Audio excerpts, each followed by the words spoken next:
We can't get a better scripture than that, you guys. When you come to church in the morning, you want to hear this every Sunday. You want to hear them say, well, everyone else serves the good wine first, but the best wine, we kept till right now. Almost always, when you hear in the scriptures about God in relationship to His people, almost always, or at least many times, they talk about it like it was a big wedding. And God is the bridegroom, and His people are the bride, and they're having a huge party together because they're getting married. God is married to His people. And almost always the metaphor of wine is used, because wine is it's supposed to represent everything that's positive and good and joyful about being at a party. In practice, it doesn't always quite work out that way. But the way the Bible uses it in the stories is always good. There was one bad time, though. Easy for me to remember. You see, I was about 14. And my brother Rennie, who was the eldest son, and he was getting married up in New York. And to make a long story short, we went to the rehearsal dinner. This is the night before the wedding. And we ran through, I'm sure the preacher was there, we ran through our little things. I was in the line of, the best men, the groomsmen line for my brother. And then we broke up to have the reception dinner, the rehearsal dinner. And there was this punch there. And it was red. And it went down really easily. But it turns out that it was a rum punch. And I thought that was the best party I'd ever been to. Until about 7 o'clock. And then, we went back to the hotel where we were all being put up, and it just so happened that I was sharing my room with the preacher, who was the minister. He was an Episcopal priest, and so his name, I forget his name. He'll come to Lauder. I think his last name was Lauder. So Reverend Lauder called up my parents in the next room over and said, I think you better come over to the room. And Dave's having a little trouble in the bathroom. Woo! That was horrible, horrible, horrible. But being the brave soldier that I was, I don't know how, it was practically a miracle that I was able to get up the next day and stand up there for 20 minutes. And then I went back to bed for the reception after that. So, while most of the time wine and the wedding party is a great symbol of God and the people, and it doesn't always quite work out that way in reality. But in this story, in the Bible, Jesus does his first miracle, his first kind of revelation of who he is at this wedding. And sure enough, although it's supposed to be a great big party, they run out of the wine. And their wine is absent and the party is fading. And then Mary, his mother, is there, and she notices they're out of wine. Jesus, they're out of wine. And Jesus says a funny thing about, well, it's not really my time yet. But she says, not knowing what's going to happen, well, you servants who are here catering the party, do whatever he says. So the servants are there, and Jesus tells the servants, look, we have these huge vessels that are used for containing water, so people can get washed up and for symbolic reasons to wash their hands. And you did notice how much water there was, right? Which is hard to miss. When he says there's 20 or 30 gallons, oh, by the way, there's 6 of them. And this is they fill it up to the brim. You got a lot of water. And then it turns out you have a lot of wine. And then it turns out it's the best wine. So not only is it a story of one of the first acts of Jesus in the Gospels, of course it's also meant to be the story of our life. That our life, as you and I experience it right now, it's meant to be a big celebration with God. And you are the beloved, and God is the lover. Or you and I are the bride, and God is the bridegroom. And we're supposed to be together and intimate and celebrating life together. But kind of the turning point comes for us that as we come to church today, our lives are not necessarily a big party.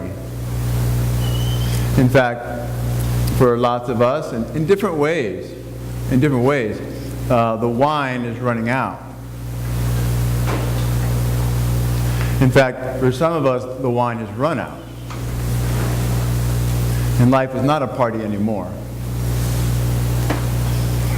And we come to church searching for God, looking for more wine. So, everyone here is in different places. And what it means for you to have your wine run out is really different depending on where you're at as a person and what your needs are, what your life is like. For some people it's for some people it's some sort of a material thing.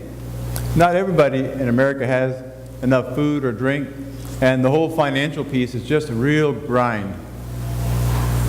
And you come to church kind of exhausted because just making ends meet is really hard.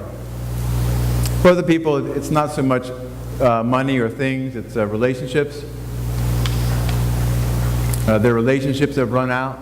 Whether it's your marriage relationship or your friends or your family, there's conflict. And it does not seem like a party to you. Just so happens I was at a party last night. I was over at Brandon and Marie's house. They're here somewhere. They just rented a new house. So they invited their friends over. I was very happy to be included on the friends list. And because I knew I had to come to church early today, come to church anyway, I got there right at the time the party was supposed to start. You should never do that, by the way. They're never ready. If you show up at the party right on time, and you say, "Hello, I'm here." Anyway, so they were still putting out the drinks and such, and after they showed me the tour of their new house, I had time to kill before the rest of the guests got there. And they have a picture of their friends on the wall. And they have a picture of how they got engaged on the wall as well. Turns out they have one of those very clever engagement stories.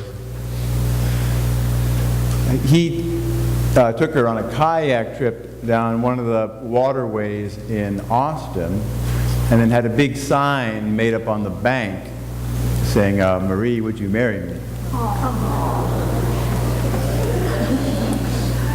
And so then as they were paddling along, he said, "Oh, look at that. I wonder who put that there."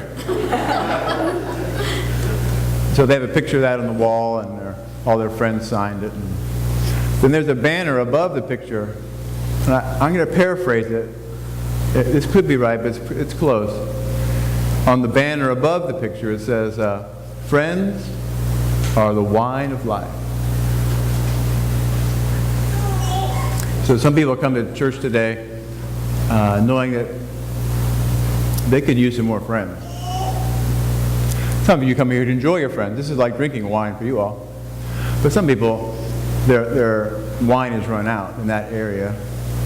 For some other folks, it could be really different. It could be real spiritual stuff. It could be really heartfelt stuff where your connection with God, your understanding of God is muddled and it's confusing, and you feel very separate. The whole God thing is just, it's just kind of crazy. and you would love to reconnect with some kind of a God that you can understand and believe in, to bring meaning to your life. And that wine, which was really abundant at one time, has kind of run out. So there's lots of varieties of wine out there that make up a good life, but sometimes it runs out. And the amazing good news in this story is that at your party, in your life, Mary, the mother of Jesus, is present there and is interceding for you and for me. Mary's at your party. She knows the wine's getting low, the wine's running out, and she's going to go for help. And there are servants at your party too, people you don't even know perhaps, people you might not ever know in person. But there are people advocating for you and who want to serve you and will become your servants to help you get the wine back. And maybe best of all, I'll probably know maybe about it, the Son of God is at your party. And He can help you get the wine back. In fact, if you thought the wine was good before, the next batch is going to be even better.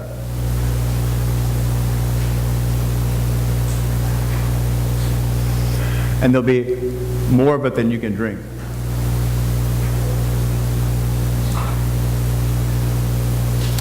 So I just want to leave that with you today. Sometimes the wine in your life runs out. But you have people interceding for you, even the mother of Jesus. There are servants in your life that you don't even know that are going to try and help. And there is the Son of God present to you. He's going to take the water, that's the only thing you have left, and turn it into the best wine you ever had. Most people serve the good wine first. But in your case, and in your life, and in my life, the best wine is still to come.